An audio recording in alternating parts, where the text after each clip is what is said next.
Hokie Hangover, night of June 17th. Ricky, you mentioned to me that one of these days we'll start the podcast on time, to which I absolutely responded, that day will not be tonight. Yeah, and I even gave us some buffer room, by the way, just so you know. Around 9:30 is what you put in the tweet. Around 9:30. Does 9:54 p.m. count as around 9:30? Because that's when we're starting this podcast. I'm gonna go with a no. Maybe. Okay, fair enough. Yeah, there's no reason to make excuses, but my kid swam at the pool tonight for like 2 hours and still took him an hour to go to bed. I don't know, whatever. He's asleep now. We're back. It's been a while. The damnedest things. So yeah, they do. It's been a little while, Rick. Some stuff has happened since we last recorded. There's been some basketball stuff. There's been some lack of movement. I was going to say there's been stuff happening in football recruiting, but there really hasn't been, which isn't good. We can talk about that. There's been a little bit, but it's all been negative. Yes, that's true. There's been some decommitments of players that matter. There's been some small commits after that. And there's this huge house settlement that finally came through, which now in very short order is going to allow schools to directly compensate their athletes. So that's the biggest thing. Why don't we start there? House versus NCAA. There had been rumors that that settlement was going to go through by April. About 2 weeks ago now, about 10 days ago, the settlement dropped on a Friday night, which is chef's kiss. If typical college football shit, typical NCAA stuff.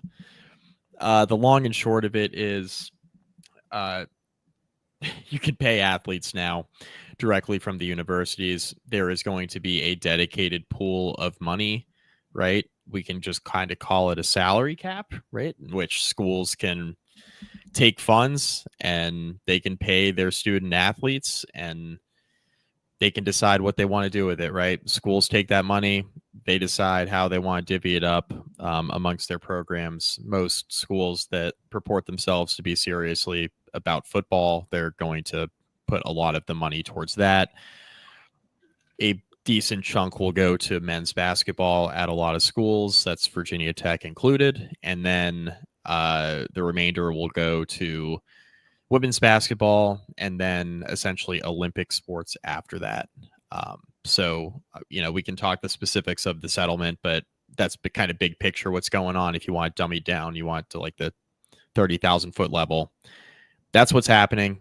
As far as NIL is concerned, there is going to be a clearinghouse called NIL Go that's going to be audited by Deloitte. That is going to essentially force schools.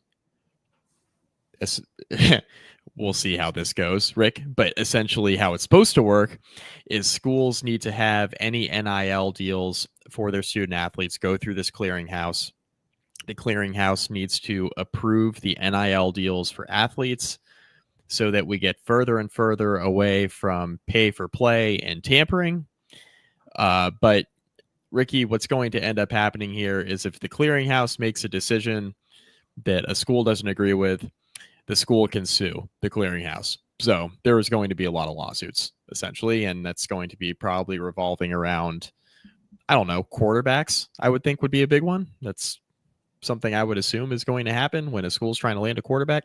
So anyway, that's another piece of this. If you're wondering what's going to happen with NIL, it's not going away, but they're going to try to make this as far away from pay for play as possible to try to calm the waters in college athletics, which we're not stupid. We know that schools are going to try to get around this rule too. It's like an arsonist putting out their own fire. Yeah, this is my biggest issue with college athletics right now, specifically college football. These coaches, these administrators, they complain every single year about the fact that this sport is unregulated. This sport has no leadership. There's no consistent rule structure. There's no consistency in the application of those rules. There's no clarity as it relates to player movement. And yet every time there is some sort of regulation put in place, or there is a change, something is updated, something is allowed but regulated, these coaches especially just try and find a way to circumvent it again. So I think I have to get that off my chest first of all, because I'm just so sick and tired of these coaches bitching and moaning about the fact that the sport is the wild, wild west. And then every time someone tries to step in and change that, they continue to try and make it the wild, wild west. I think the most intriguing part of this, Mike, going back to the settlement itself, is the fact that there's going to be essentially a college sports commission. I think is that exactly what it's called, actually? It's It's correct. yeah, CSC. and they pulled someone in from Major League Baseball who's going to be the CEO of this organization. He's well versed and well experienced in investigations and things like that. And this is supposedly going to be the enforcement arm of these types of issues for college football and college athletics in general. Mike, I'm really hopeful that this is going to work. Something the NCAA has desperately needed, or college athletics in general has desperately needed, is some sort of legitimate enforcement, stuff that happens on a much shorter time scale as opposed to 1, 2, 3 years after the fact. If you're able to find a way to get these guys to play by the rules, you can solve some of the issues that this sport has. Whether or not that's going to happen remains to be seen. Anything that that gets said at this point, I'm going to be a wait and see on. We've seen too much stuff go sideways. I mean, just going back to when NIL was first allowed, all of the talking heads in the media and the coaches said that this was absolutely necessary and we had to do it and this was the best way to do it. And then it became an absolute disaster. The same thing goes with free player movement, which has been just an incredible mess at both football, basketball, and other sports. I think we're going to be learning more and more about this settlement as we go. It doesn't feel like there's a ton of specifics out there still. And like you said, Mike, there's going to be so much litigation, which it seems like anytime these things get made, the only people that actually benefit from these are lawyers.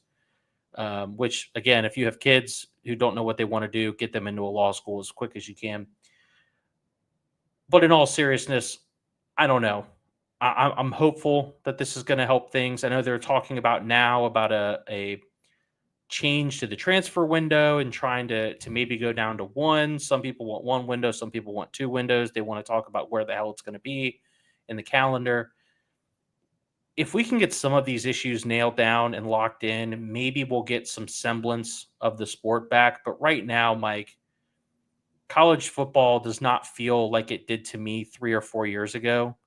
My excitement around the sport in general is not the same. Part of that's because Virginia Tech stinks, and we'll get into that later.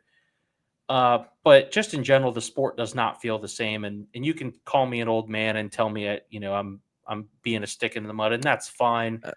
But that's genuinely, as a fan, how I feel. And I can tell you right now, when there's a big game in November between a team ranked 5th and a team ranked 7th in the SEC or the Big Ten, or God forbid the ACC, which we know sure as hell won't happen, I'm not going to be as worried about watching that game because I know that both those teams are going to the playoff anyway. So the sport has changed so much. It just flat out is not the same that it was a few years ago. It's never going to be that way again, by the way. Well, there's no way that we're going backwards on this as much as I would like. So we just have to accept the fact that it is what it is. And I'm going to hope for the best, but I'm certainly not going to hold my breath. Yeah, we're going to expand the playoff again. And yeah, they're talking about 16 teams, Mike, which is just ridiculous. I mean, yeah. And this is an unpopular opinion, but I believe it to be true. the March Madness, which is obviously a lot of fun for people and people enjoy it, is the worst possible way to pick a national championship for college It is. basketball. It is. And we are quickly headed in that direction. And by the way, it's getting worse in college basketball. They want to expand the tournament again, which is just ridiculous. Yeah.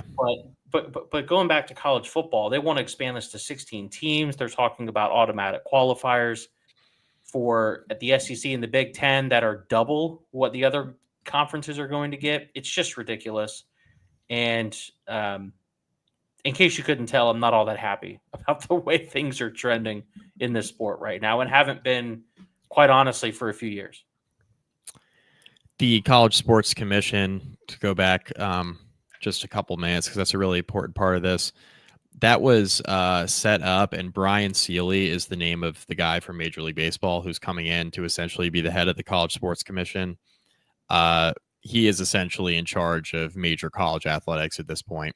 Charlie Baker, the president of the NCAA, they'll still deal with like academic related stuff. If you get the random like sign, if you get the random like sign stealing saga like we got with Connor Stallions a couple of years ago, we saw what happened with North Carolina several years ago. The NCAA has long since stopped caring about academics. You don't, unless you're Akron for some reason. which is hilarious. Yeah, which is hilarious. They're like, your APR is not good enough to go to a bowl game. They're like, oh, that's ironic. Our football team's not good enough to go to a bowl game, so we don't have to worry about it. Brian Seeley was hired to be the head of the College Sports Commission about 90 minutes after the House settlement was announced on that Friday night. About 10 days ago. So that had obviously been in the works. Specifics of the settlement real quick before I just continue going on the soapbox about the state of college sports, which, I mean, none of it will be new if you've listened to anything I've said over the last couple of years on this podcast or my other podcasts or on Twitter or whatever. Specifics of this. So the settlement, $2.8 billion in back pay to ex-athletes dating back to when Grant House, he's the swimmer, the NCAA swimmer, House versus NCAA, filed the lawsuit. $20 billion in revenue share for future athletes. There's going to be new roster rules. There's the new NCAA enforcement arm, which is the College Sports Commission. The back pay is spread over 10 years. $2.3 billion of it is going to go to Power 4 football and men's basketball players. So that's an average of $120,000 a player over 10 years. That's going to be significant for a lot of people. As far as the cap, we talked about kind of like what the salary cap, they're calling it a revenue cap, but just think of it like a salary cap for each school. And that's not specific to college football. Again, that's for all your sports, but at least at the start, the first year cap is going to be $20.5 million per school. There's going to be escalators on an annual basis for the cap to increase. So you see this in like the NFL, or I mean, really, it's the NFL and the NBA that's most prominent. You'll see a tweet like once a year from Adam Schefter or Shams Charania where they'll be like, hey, the anticipated salary cap for next year is X, Y, or Z. You're going to start seeing those tweets from the college football reporters you follow. Think Dellinger, Thamel, 40. Like they'll all be tweeting that kind of stuff. At least it's going to start with $20.5 million for this upcoming academic year. Each school gets $20.5 million that they can spend up to. Not every school will spend up to it, but if you're serious about football and men's basketball in particular, you're going to spend it. So anybody in Power Conference is going to spend that amount of money. They'll spend every dollar of it. Yeah, and the interesting part of it is, and I think Whit Babcock mentioned this in an interview with Andy Bitter, it sounds like Virginia Tech has the funding for year one for this $20.5 million. It does not sound like they have the funding after that, at least as of now. And a lot of schools don't. Which is an interesting aspect of this, that what schools are going to be able to sustain this level of payment out, and what are the ramifications of that? We've already seen, I think Washington State just closed down part of their track and field program to try and save revenue there. That's just the tip of the iceberg. I mean, there have been universities that have been, scuttling sports for the last 5 to 7 years. It's going to get kicked into overdrive, I think, as we go further as schools realize that they have to try and find ways to cut corners in order to fulfill this salary cap, because there really isn't a point of the cap, Mike, if you're not able to compete at the cap. It really doesn't make any sense. If you're Virginia Tech and you can only afford 15 million that year, well, you're screwed. And you're going to be getting outbid almost every time you try. So administrators, presidents, fundraisers have their work cut out for them to try and figure out how they're going to sustain this level of funding while also trying to continue to fund various capital projects, whether it be a Lane Stadium renovation, the Castle renovations, which have been talked about for damn near 10 years at this point. Maybe it may actually be 10 years. Trying to find a way to get that money is going to be increasingly difficult as this goes further.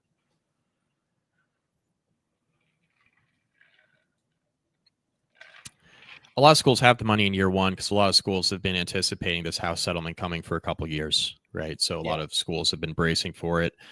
A good point that you just brought up is like there are several schools who will not have this money in the upcoming years, right? Or they'll be struggling to find a way to continue to get to that money.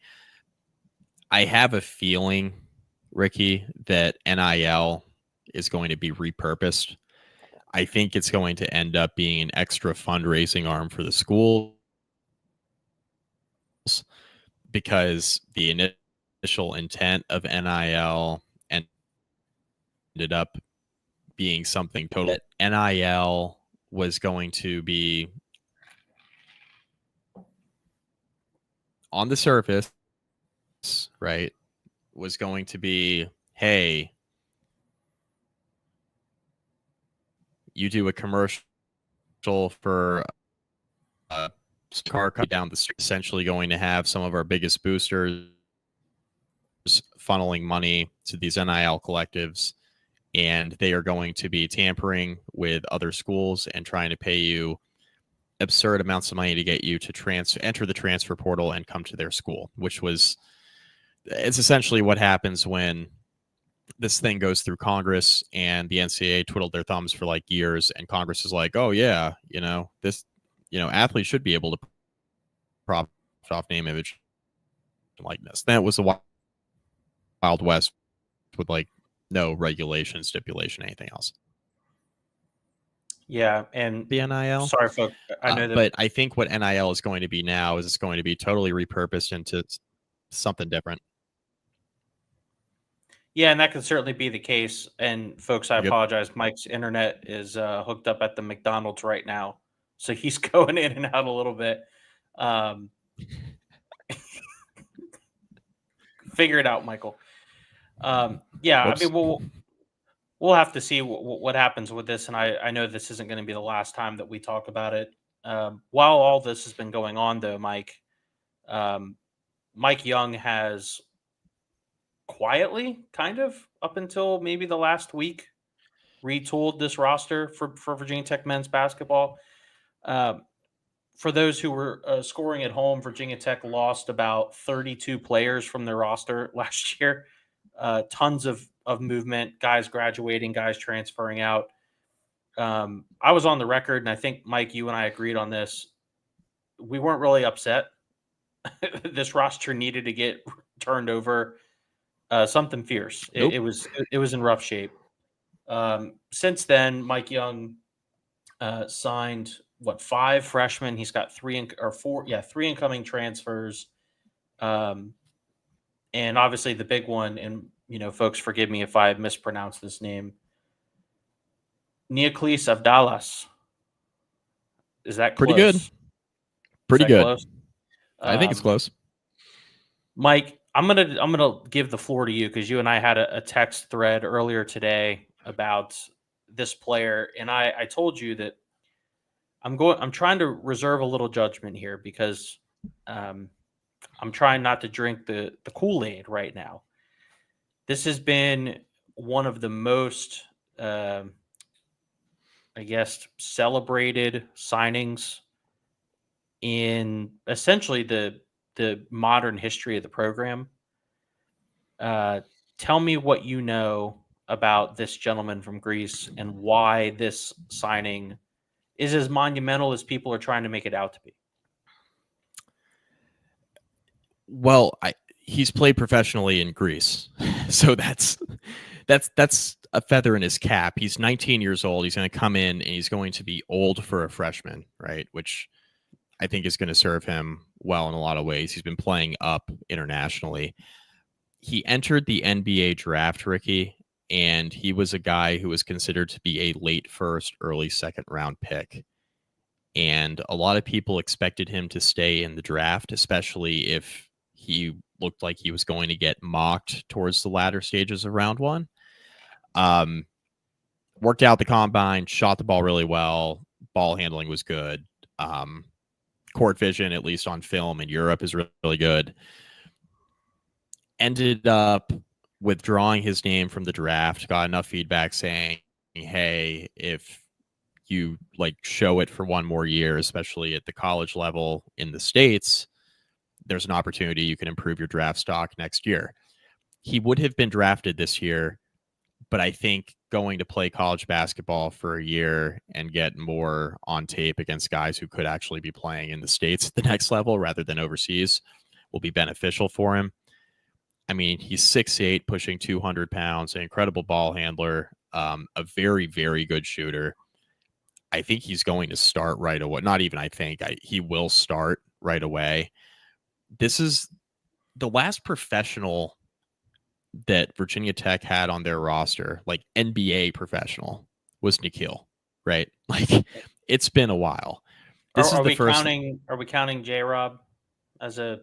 I mean, he dabbled quite a bit, but Point being, it's been since the Buzz era that Virginia Tech has had a guy like this, right? This is the first of the Mike Young era where a guy is coming in and he's being earmarked as like, oh yeah, he could be one and done. Which I think obviously best case scenario for Virginia Tech is that he is one and done, because that would be a really, really good thing for Mike Young to show, hey, look, I can develop a guy who's coming in with raw talent and turn him into a potential lottery pick, because I think if he's one and done, it's probably because he's going to go in the lottery. I think that'd be a feather in Mike Young's cap. I think it would obviously set the program back on steady ground. It's been a rough couple years for basketball. A lot of it has been because Virginia Tech hasn't dedicated the amount of money to NIL that they probably should have. I mean, that roster last year, no offense to anybody on it, but that roster was kind of a joke last year, and Mike Young somehow buoyed it to like being semi-competitive in the ACC for a lot of the games they played, which shouldn't have even been. We looked at that on paper and we were like, yo, is this going to be like a James Johnson type year? Is this, and for a little bit, it kind of going to win like 9 games? And then he seemed like he steadied the ship. And like you said, they were playing moderately competitive basketball down the stretch.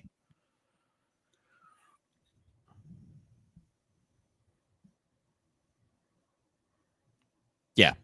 And got better as the year went along, right? I mean, certainly improved. A different team from what they were in November versus what they were in January, February timeframe, the middle of league play. So, I mean, the highlight is Neoclis Abdalis, right? He is the highlight, right? He is the biggest get that Mike Young has brought in from a player standpoint. Virginia Tech also is bringing Christian Gerdak, who is a 4-star out of Gonzaga, who a little bit under recruited, right? Started getting some more traction in his senior year of high school. We'll see. He's a 6'9" center. He can do a lot of stuff though. And I think he's going to factor into the rotation early. Virginia Tech, obviously kind of looking at the roster last year, I think where it was obvious they were lacking some depth was in the front court. So I think bringing a guy in that could be a potential impact player would be good. I think Virginia Tech was hoping that Ryan Jones would be that. He ended up transferring. That's fine. I think a concern we've had about Mike Young is keep his top players in the program that he's recruiting. And are they going to be around more than a year? That remains a concern, and we'll kind of see. But I think at the very least, Virginia Tech's got, from a transfer standpoint, right? Jalen Bedford coming in from UNLV, Isaiah Pasha coming in from Delaware, Amani Hansberry coming in from West Virginia, all proven players at the Division I level, all guys who can play, who have played significant minutes in a rotation role with their rosters. I think it's going to be a team that's pretty good on paper next year. It's going to be the best roster Mike Young's had in a while. So I think for all the faults that football's had, and we can get into football here in a few minutes, I think there's reason to be optimistic about the direction of the men's basketball program next year. You know, whether that's a tournament team or not, we'll see. We'll see how all these pieces come together. But I think this is the best shot that Mike Young has had in the last few years of being able to at least be set up for success on paper. Because the last few rosters, I mean, you've looked at on paper, you're like, yeah, this team doesn't have a prayer unless like everything goes right. This one, at least you look at, you're like, all right, these guys we got rotation guys, we got starting lineup of guys that are veterans that have played at the Division I level and have contributed, which Mike Young hasn't been able to say for a while. So I think it's encouraging. Yeah, the other interesting part of this, and this is something that I've seen a few different folks actually point out, this roster is going to be much taller than some of Mike Young's previous rosters. Actually, I think all of Mike Young's previous rosters. The amount of guys that they're bringing in that legitimately can play the 4 and the 5, and do so at 6'8", 6'9", 7 feet. It's not insignificant. And then if you're going to end up having Avdalas on the wing, most likely playing the 2 or the 3, maybe the 4 in a certain kind of lineup, he's every bit of 6'7". I think they said he's 6'7.5", not in shoes. So you're going to have length on the floor, and that we're not even including Toby Lawal yet, right? We haven't even mentioned him. This could be one of the biggest lineups that Virginia Tech has trotted out in quite some time, and in a conference that seems to be kind of struggling in terms of talent level, except for the upper elite top of the conference, whether you're Duke or Carolina. That could be an interesting dynamic in how they're going to play against the middle of the ACC and certainly the bottom part of the conference as well.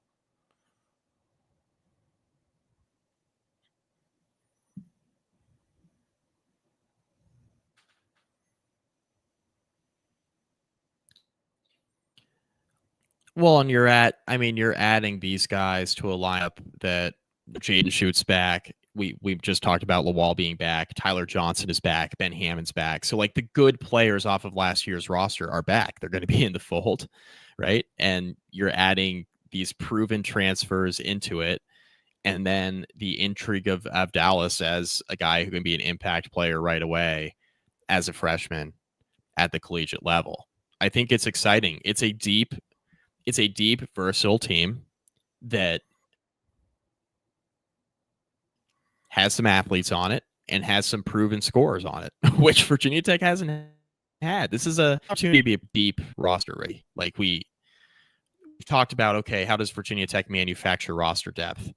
I don't think we have to have that conversation heading into next year about manufacturing roster depth. Oh, if this freshman steps up, if that freshman steps up. Now it's like, if the senior steps up, if this junior steps up that has done X, Y, and Z elsewhere, he's like your 6th or 7th guy now. So it's Virginia Tech. The depth for Virginia Tech now is rotation players at other Division I schools coming in. That's encouraging. You're not relying on 17 freshmen. The guy you're relying on as a freshman is Abdalis, who is coming in as a very highly touted player who could have been in the NBA draft and would have been selected sometime in the early 2nd round in all likelihood if he remained in the draft. That's the freshman you have to rely on heading into next year. And if Gerdak comes along and ends up being a contributor in year 1, all the better. But like, you no longer have to have your freshman playing big minutes outside of Abdalis, who's like a freshman in name, but he's played professionally overseas. He's a little bit different, right? He's coming in an international prospect. It's a little bit different situation versus last year. You had Tyler Johnson, you had Ben Hammond, all these, Jaden Schutt, he was a sophomore, but he didn't play a ton of college basketball either, right? Coming in from Duke, he had been hurt and He was buried on the bench before he transferred into Tech. You're relying on a lot of guys who were playing their first year of college basketball last year, got valuable experience, and the guys you kept around are going to be able to come in and have these veterans supplementing essentially what they've already done. It's continuity for Mike Young with his good players. You're able to supplement the transfer portal because NIL was good to Virginia Tech men's basketball this time around, right? Like Virginia Tech earmarked some actual money to it. So Tech was able to not only go out and recruit and get these players committed, but actually get them signed, which was an issue last cycle. You'll remember, Ricky, like it wasn't that Mike Young wasn't able to go out in the portal last year and get guys interested in coming to Tech. He was able to do that. There were a few different guys that he had verbally committed that he wasn't. Jaden Ivy Curry's the big one, committed, wasn't able to get signed. Heisier Miller, kind of a different situation, obviously, but Virginia Tech had to take a chance on those kind of guys last year that had a little bit of a checkered past, right? Or, maybe were fetching more money than they probably deserved. Virginia Tech had to swim in those waters a little bit because their NIL funds were not what they should have been for men's basketball, and they had to take some chances. And now you're seeing kind of the fruits of the NIL being good to Tech men's basketball, more money being pushed that way. You're able to get guys in the door, committed and signed. You're able to go out and get an international prospect that, is an NBA player. That's huge. We couldn't have even 12 months ago, Ricky, we couldn't have even imagined Virginia Tech men's basketball being in the spot where they could even put a roster like this together. It wasn't even in the conversation. So much of this was turned towards football, which it should have been. You and I had talked about that, and Andrew had talked about it. But like the fun, but when Tech, the product on the field is tanking football, and men's basketball is suffering because of it, you may as well give Mike Young a fighting chance because he's won an ACC title. He's taken this team to the tournament when he's had a roster worth a damn. They haven't had a roster worth a damn in a few years, and it's been unfortunate. And there was no excuse for that roster to be as bad as it was last year. No excuse. Yeah, and there's a good point here from Wayne K in the comments talking about how picking up Mike Young's system over the summer is going to be tough. Interesting note here, Avdelas and Dorn both are probably not going to be here until like July. So they're trying to figure out their visa issues. So there is going to be the possibility that those guys are going to have a bit more of a learning curve than they otherwise normally would because they're going to be getting here a little bit late to the party. But regardless, this roster looks unrecognizable almost compared to what it was last year in terms of potential depth, talent, potential in general. I think the ceiling of the team is higher, obviously, than it was last year. So there's certainly a lot to like. And, ultimately the results are going to determine whether or not this was a success. But the early returns on paper show that Mike Young has got this roster back to a point where I think Virginia Tech fans won't want to harm themselves every January when Virginia Tech comes on the weekends. Yeah. It's like, oh shoot, we play Stanford tonight at 10, and I don't want to watch that. I'm going to bed. No, now you'll actually watch it. You might actually watch it now. You might stay up and watch it, and you might actually enjoy it. Mike, this doesn't need to be a long show, but there's one more thing I think we need to talk about. Virginia Tech football recruiting. Mike, that Yep. I'm not the guy to discuss recruiting before signing day. Usually, I made that a rule of mine a couple years ago because I was sick and tired of the constant back and forth with commitments and decommitments and guys taking visits, even though they've committed and they've been committed for a week and they're taking a visit somewhere else. With that said, Mike, I'm perusing the class of 2026 numbers. Folks, Mike mentioned this at the top, but it's June 17th. So we're about 6 months or so from early signing day. Virginia Tech has 4 commitments for this class.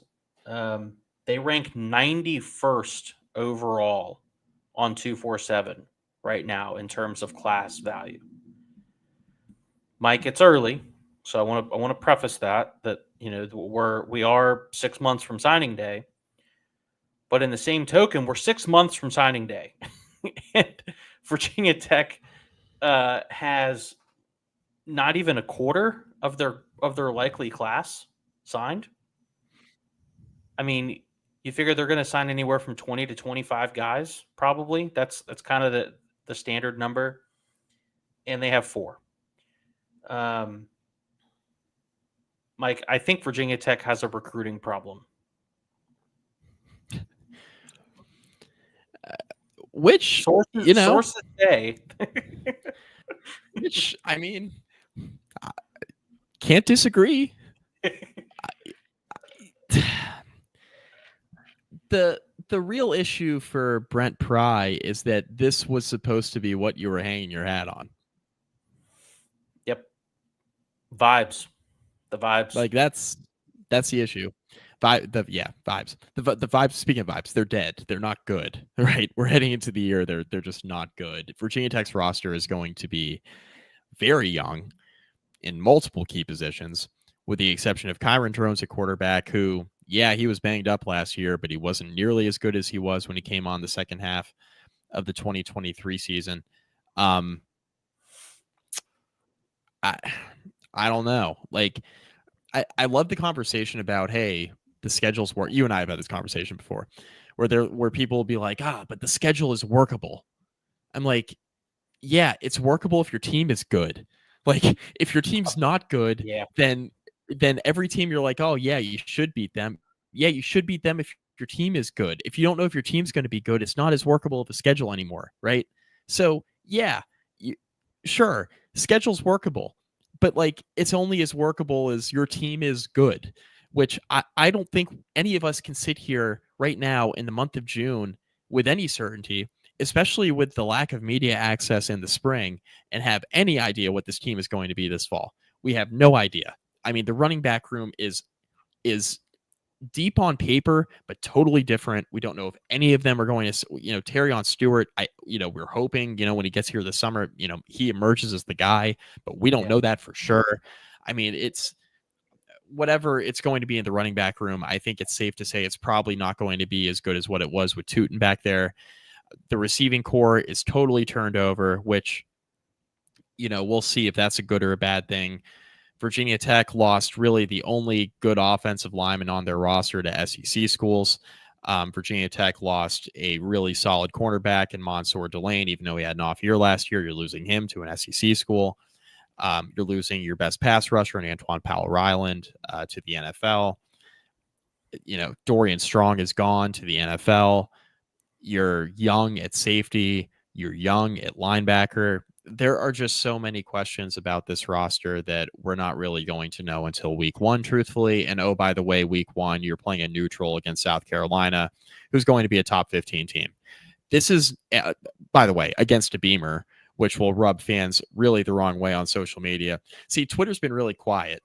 And shout out Don V, because Don V said there was a Sons of Saturday tweet about, hey, what are your expectations for Virginia Tech football? And Don V said, hey, man, I just want to enjoy my summer.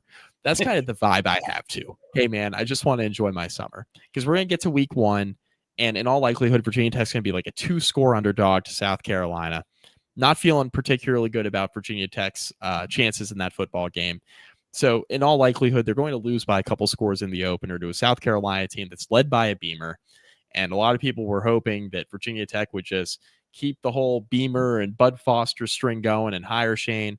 And I used to make fun of those people. I can't do that anymore, because Shane has that South Carolina program moving in a pretty good direction with Lenora Sellers, who's going to be a Heisman candidate at quarterback.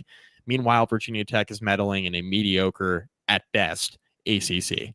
I mean, this is not the vibes are not good around the program. And like taking this back up to recruiting, we're getting some questions from Wayne about, do we think it's the lame duck status? I think it's a lot of different stuff, right? Like, I think the lame duck status potentially of Pry is a piece of it.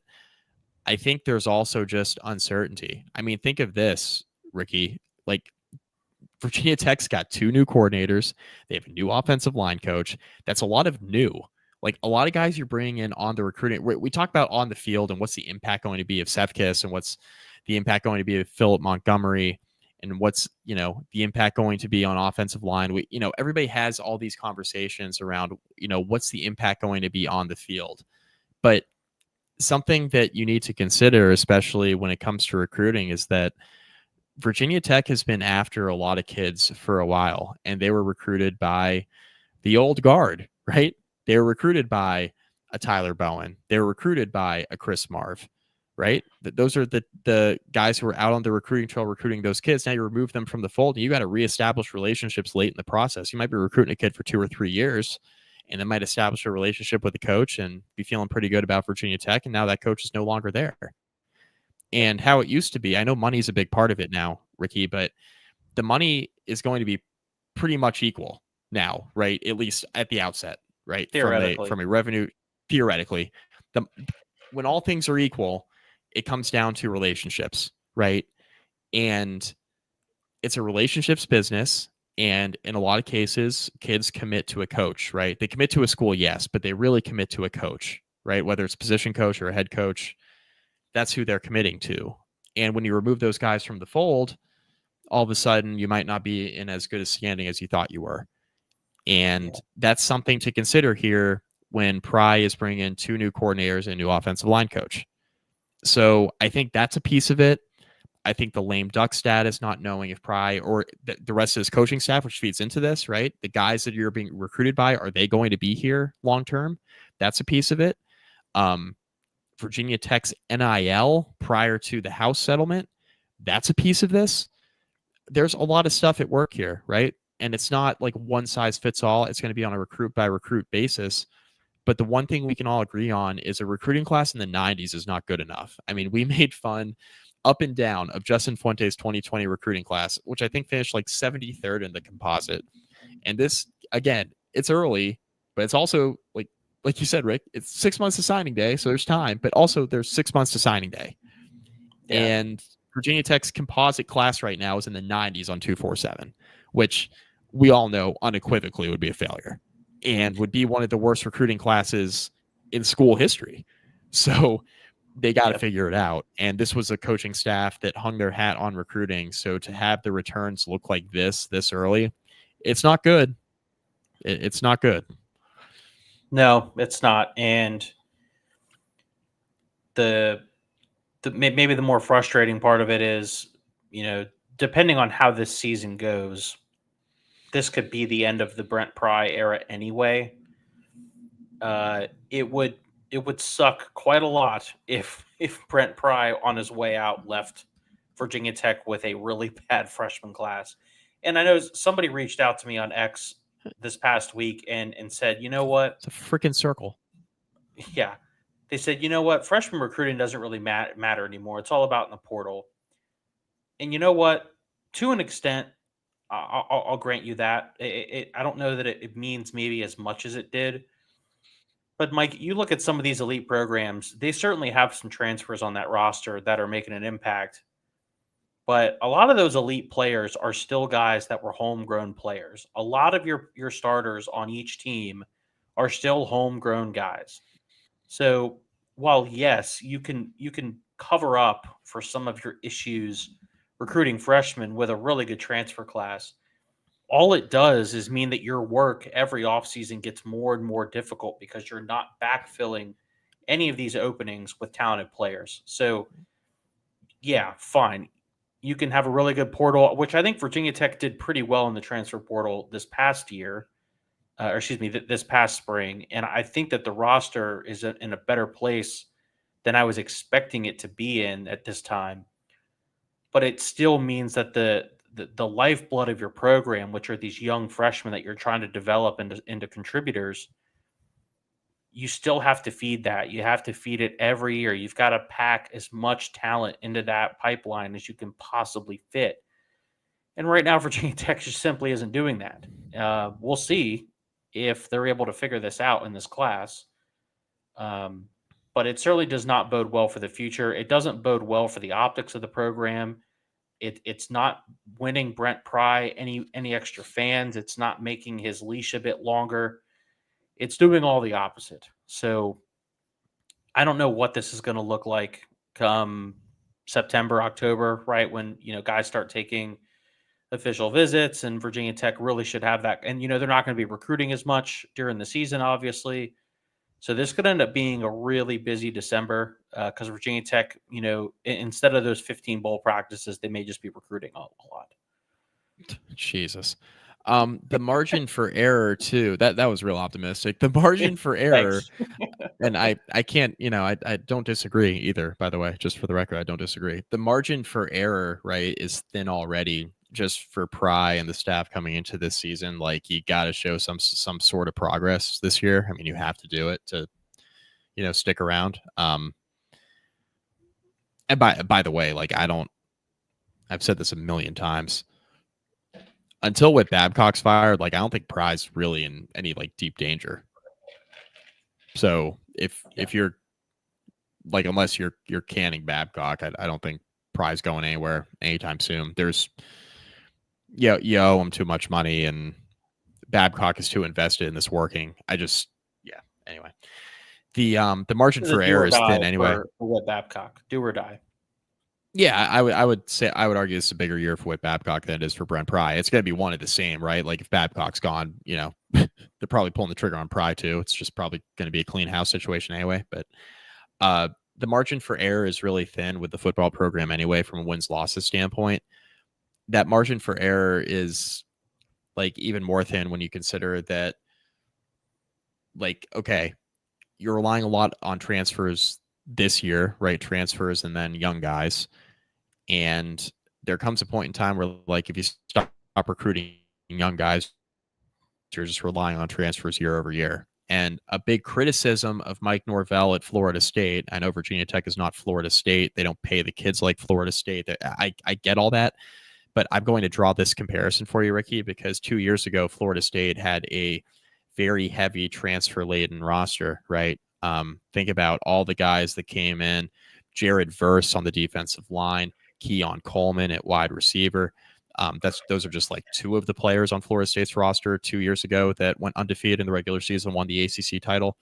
That very heavy on the transfers. And those guys went out the door.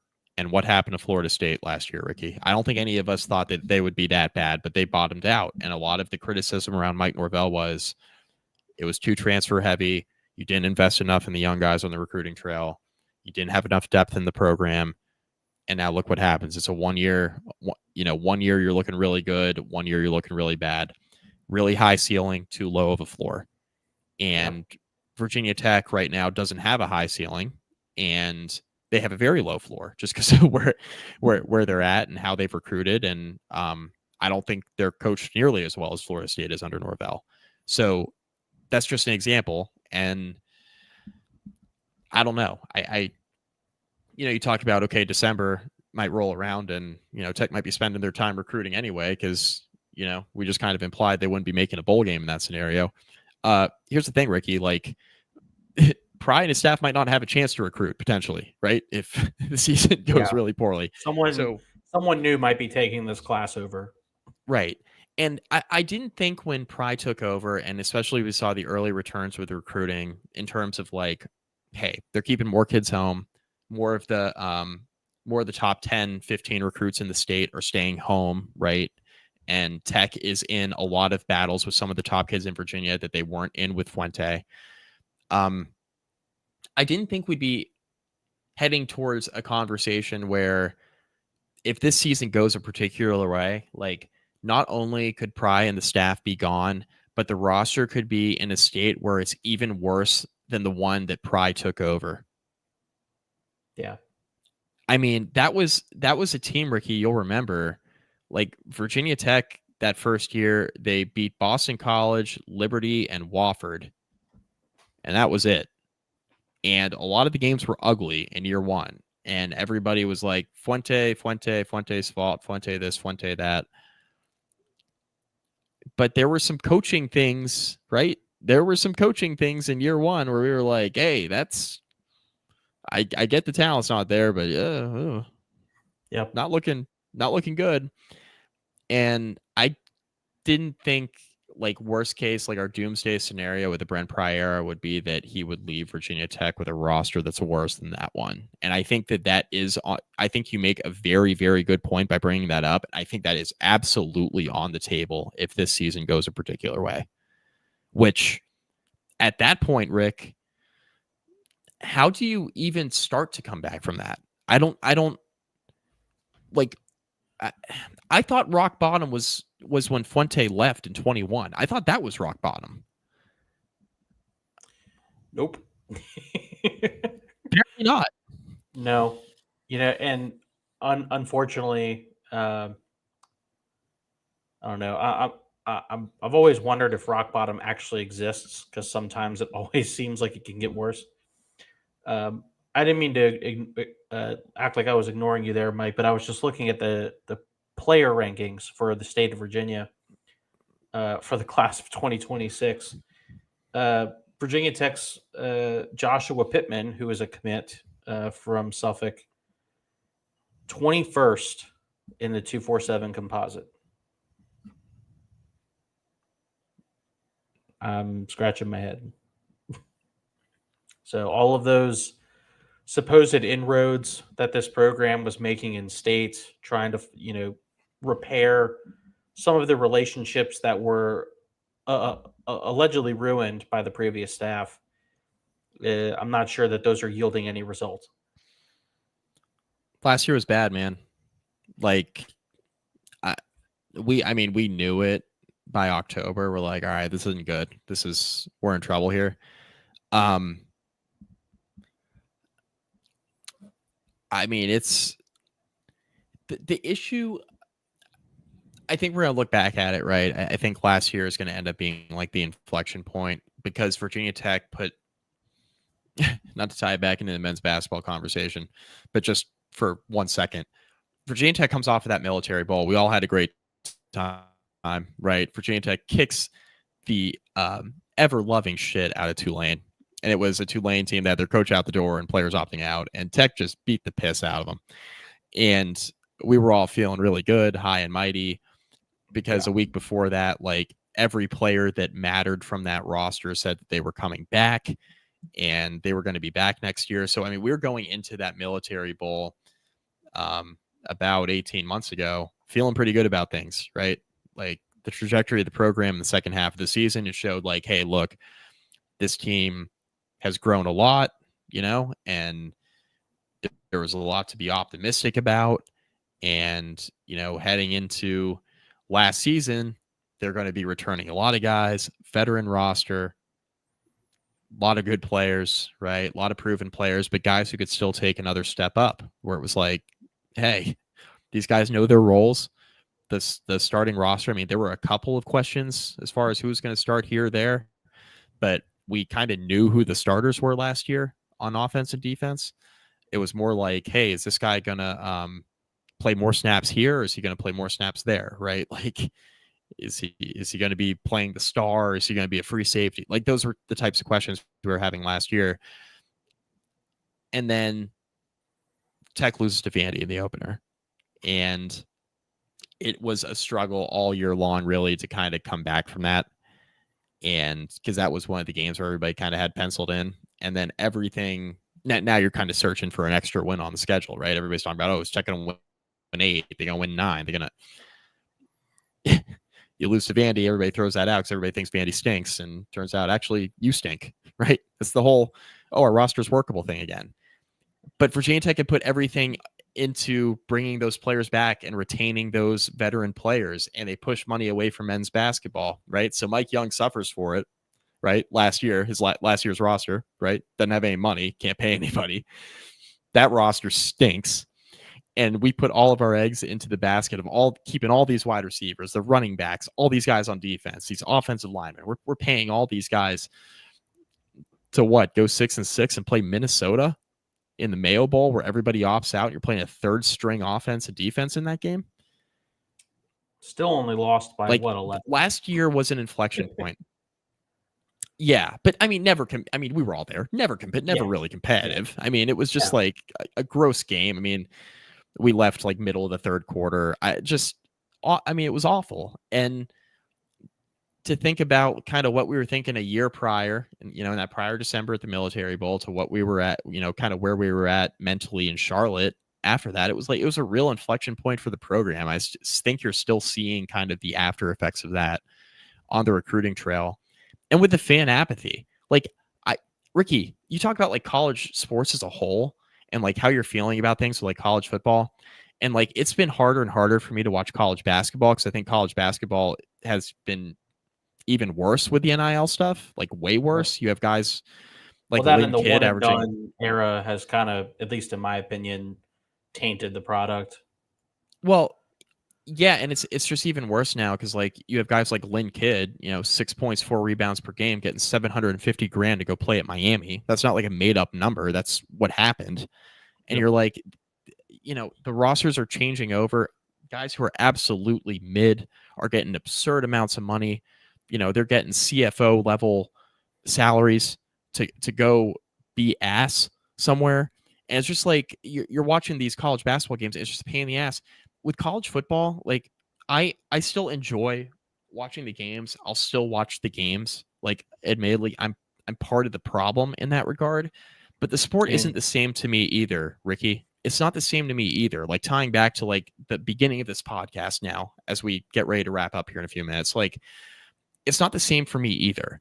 And I go into this like there's no juice around the Virginia Tech football program. There's no juice around like my alma mater. There's nothing for me to be excited about the football program this fall, right? I'll still watch the games.